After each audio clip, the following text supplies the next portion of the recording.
அருமையானவர்களே, இந்த நாளிலும் ஆண்டவருடைய வார்த்தையை நான் இடத்திலே கொண்டு வருகிறேன். 1 சாமுவேல் 30ஆம் அதிகாரம், அதிலே 6ஆம் வசனம். தாவீது மிகவும் நெருக்கப்பட்டான். சகல ஜனங்களும் தங்கள் குமாரர் குமாரத்திகளின் நிமித்தம் மனக்லேசமானதினால் அவனை கல்லெறிய வேண்டும் என்று சொல்லிக் கொண்டார்கள். தாவீது தன் தேவனாகிய கர்த்தருக்குள்ளே தன்னை திடப்படுத்திக் கொண்டான். இங்க தாவீது சிக்லாகின் அனுபவத்தை பார்க்கிறோம். அவன் பாருங்க, இங்க போயிட்டு வரான். பெலிஸ்தர் கூட இருக்கிறான். அப்ப பெலிஸ்தர் சொல்றாங்க, யுத்தத்துக்கு தாவீது வரக்கூடாது, வந்தா அவன் இஸ்ரவேல் ராஜாவாகிய சவுல் அடிக்க மாட்டான், மாறாக நம்மளதான் இது பண்ணுவான், அதனால அவனை அனுப்பிடுங்க. உடனே பெலிஸ்தரின் ராஜா தாவீது என்ன சொல்றான், நீ போ அப்படின்னு சொல்லிட்டு. அப்படி போறப்ப பாத்தீங்கன்னா இவன் இருந்த சிக்லாகின் பட்டணம் சுத்தரிக்கப்பட்டு விட்டது. என்ன செய்வதென்று தெரியவில்லை. பிள்ளைகள் இல்லை, மனைவிகள் இல்லை, அவனுடைய சொத்துகள் இல்லை, அவன் கூட இருந்தவர்களுடைய பிள்ளைகள் இல்லை, அவர்களுடைய மனைவிகள் இல்லை, எல்லாரையும் பாருங்க சிறைப்படுத்தி கொண்டு போய்விட்டார்கள். தாவீது தனிமையா இருக்கிறான். சரி, என் கூட வந்தவங்க எனக்கு இந்த நேரத்துல உதவி செய்வாங்கன்னு அவன் நினைக்கிறப்ப, இவங்களும் அவன் மேல கல்லெறியணும்னு ஃப்ரஸ்ட்ரேஷன்ல என்ன செய்ய தெரியாம தன்னை வளர்த்த தன்னுடைய தலைவனை என்ன செய்யறாங்க, கல்லெறிய ரெடியா இருக்கிறாங்க. அப்ப தாவீது தனிமையா இருக்கிறான்.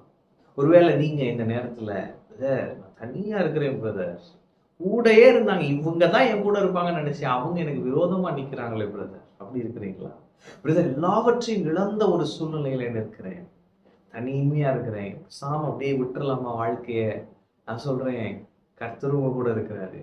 யார் உங்களை விட்டு போனாலும் சரி, கர்த்தர் உங்க கூட இருக்கிறார். ஆமென். இந்த வசனம் சொல்லுது, தாவீது தன் தேவனாகிய கர்த்தருக்குள்ளே தன்னை திடப்படுத்தி கொண்டான். David strengthened himself in the Lord. அப்ப தாவீது தன் தேவனாகிய கர்த்தருக்குள்ளே தன்னை திடப்படுத்திக் கொள்கிறான். அப்ப இந்த தேவ பலன் என்பது அவனுக்கு கிடைத்தது. யாரைய கூட இல்ல, நான் கர்த்தர்ட்ட போறேன். கர்த்தர் என்ன செய்யறாரு, தாவீதை பலப்படுத்தி, அவன் ஆறுதல் படுத்தல, அவனுக்கு பலனை கொடுத்தார். அப்ப சில நேரம் நமக்கு ஆறுதல் வேணும்னு நம்ம நினைச்சிட்டு இருக்கிறோம், ஆனா ஆண்டவர் பலனை கொடுக்கிறார். ஏன் அப்படின்னா, இழந்தவைகளை திரும்ப பெற்றுக்கொள்ள. ஆமென். அப்ப அதுக்கப்புறம் தாவீது போய் கர்த்தரிடத்துல விசாரிக்கிறான். அவர் சொல்லுகிறார், நீ அதை பின்தொடர், அதை பிடித்து சகலவற்றையும் திருப்பிக் கொள்வாய். எனவே நான் சொல்றேன், ஆண்டவர் உங்களுக்கு இன்னைக்கு அவருடைய பலனை கொடுக்கிறார். பலனை கொடுத்து சொல்லுகிறார், நீ முன்னேறு, நீ பின்தொடர், நீ சகலவற்றையும் திருப்பிக் கொள்வாய் என்று சொல்ல. அப்படி சொன்ன தேவன் தாவீதுக்கு அப்படியே செய்தார். கடைசி பார்க்கிறோம், தாவீது எல்லாவற்றையும் திருப்பி கொண்டான். நீங்க அதை படிச்சீங்கன்னா தெரியும்.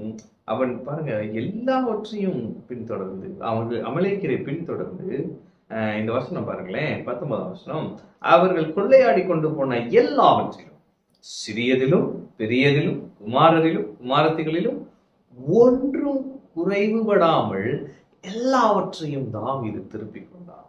எல்லா ஆடு மாடுகளையும் தாவீது பிடித்து கொண்டான். அவைகளை தங்கள் மிருக ஜீவன்களுக்கு முன்னாலே ஓட்டி, இது தாவீதின் கொள்ளை என்றார்கள்.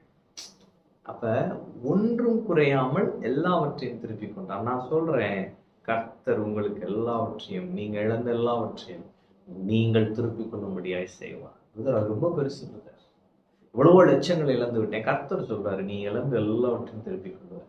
தாவீதுக்கு மனைவி பிள்ளைங்களே இல்லைங்க, ஆனா தாவீது திருப்பி கொண்டான். எனவே நான் சொல்றேன், நீங்க இழந்த எல்லாவற்றையும் ஒன்றும் குறைவுபடாமல் எல்லாவற்றையும் திருப்பிக் கொள்வீர்கள். குடும்ப உறவுகளையும் நீங்கள் திருப்பிக் கொள்வீர்கள். ஆமென். கர்த்தர் செய்வார். அப்ப அதுக்கு முக்கியமா என்ன தேவைப்படுதுன்னா, தேவ பலன். அப்ப இன்னைக்கு கர்த்தர் உங்களை தம்முடைய பலத்தை கொடுத்து, தம்முடைய பலத்தால் உங்களை அலங்கரித்து, உங்களை முன்னேறும்படியாய் செய்வார். நீங்கள் இழந்த எல்லாவற்றையும் திரும்ப பெற்றுக் கொள்வீர்கள். ஆமென். கர்த்தர் உங்களோடு இருக்கிறார். கர்த்தர் ஆசீர்வதிப்பார்.